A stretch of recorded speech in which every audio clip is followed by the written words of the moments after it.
Die ware stigter van die MK-party, Jabulani Khumalo, het in 'n onderhoud met Chris Steyn van BizNews gesê dat hy kriminele klagtes gaan indien teen voormalige president Jacob Zuma.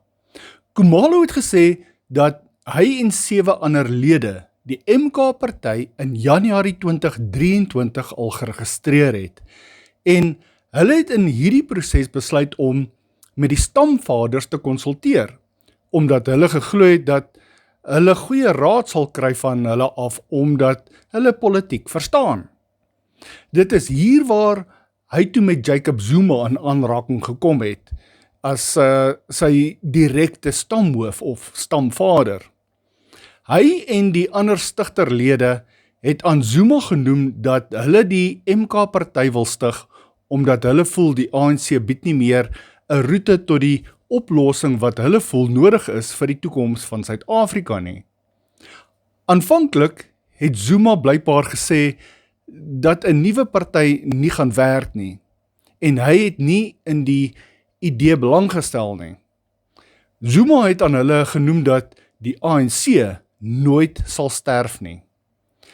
Op hierdie stadium het hulle nog nie besluit op 'n naam nie, en het hulle nog na 'n naam gesoek vir die nuwe party, wat populêr sou wees. Zuma het toe blykbaar vir hulle gesê dat hy name kan voorstel, maar dat hulle nie moet noem dat hy betrokke was met die benamingsproses nie, omdat hy nog 'n lid van die ANC was. Dit is toe tydens 'n vergadering dat Zuma aan Khumalo voorgestel het dat hulle Umkhonto we Sizwe, oftewel MK, gebruik as 'n naam. Die naam is toe net so geregistreer. Zuma het niks te doen gehad met die registrasieproses nie, en het ook blykbaar glad nie finansiëel bygedra nie. Na die registrasie het hulle toe teruggekeer na Zuma toe en hom ingelig dat die MK-naam nou geregistreer is, en hy het dit toe goedgekeur van 'n stamhoof se perspektief af. Maar hy het nie belang gestel om enigstens betrokke te raak met die party nie. Dis blykbaar toe eers in Oktober 2023 dat Zuma begin het om belangstelling te toon in die MK-party. Hy het toe na Khumalo en die ander lede gegaan en genoem dat hy belangstel om die MK-party te ondersteun, maar dat hy nooit sal kan aansluit as 'n lid nie, omdat hy ANC-lid is. Tydens hulle beplanning om die party bekend te stel, is daartoe besluit om vir Zuma te nader om die aankondiging van die nuwe party te maak.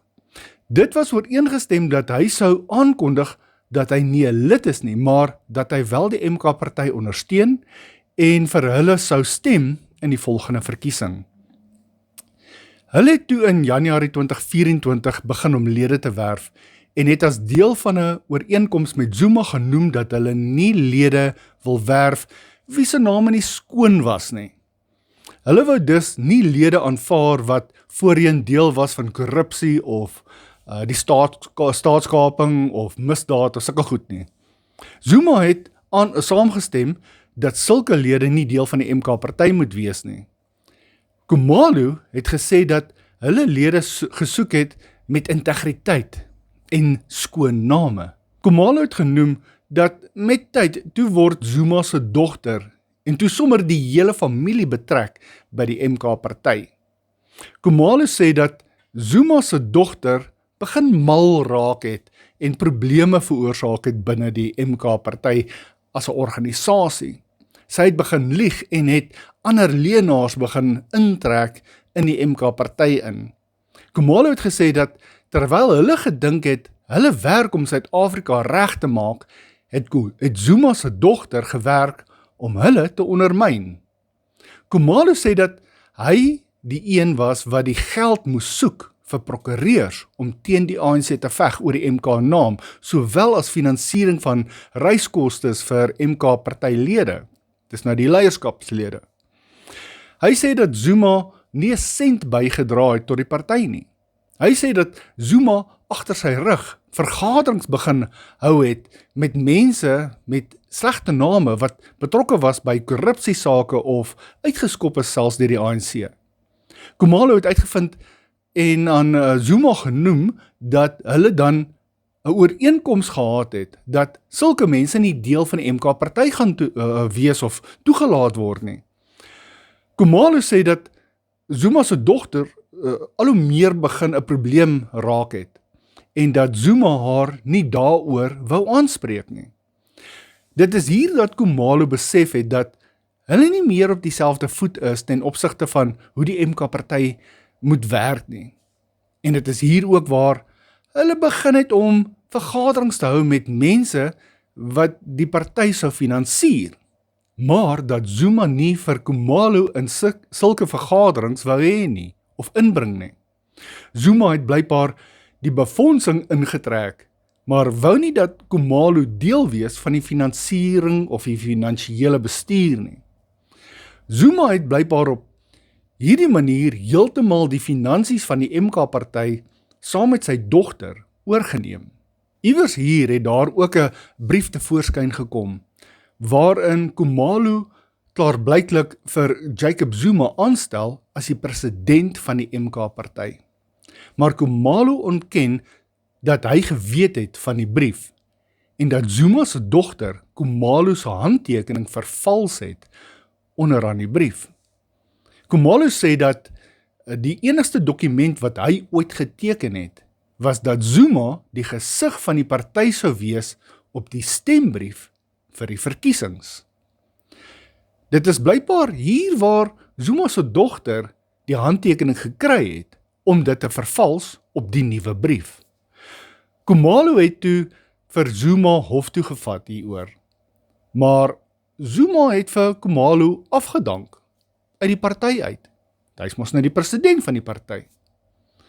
Zuma en sy dogter het dit ook reg gekry om hulself as direkteure van die MK-party, die Cipro-maatskappy, aan te stel. Khumalo sê dat hy skielik na 'n paar maande 'n boodskap van Cipro ontvang het, dat hy die veranderinge gemaak het om Zuma en sy dogters die nuwe direkteure en dis eienaars van die MK-party as 'n besigheid te maak. Maar hy het dit nie gedoen nie. Hy weet nie hoe hulle dit reg gekry het nie, maar dit is gedoen. Nou, hy het dus nou 'n kriminele saak van vervalsing en ander sake teen Zuma en sy dogters oopgemaak. Hy hou vol dat hy nie toestemming gegee het dat die direkteurs van die MK-party maatskappy verander mag word nie. Dit is dus 'n tweede saak van vervalsing wat hy maak teen Zuma en sy familie. Nou, ek gaan hierdie saak nog maar in die agtergrond dophou, want hierdie een is een van daardie sake wat nog nie hoofstroom media regtig bereik het nie. En dit lyk asof niemand regtig belangstel nie, maar dit fascineer my. En omdat dit weer 'n voorbeeld is van hoe sekere mense in leierskapposisies net wegkom met dinge en dinge doen op hulle eie manier, ongeag van of dit wettig is of nie. Wat dink jy hiervan?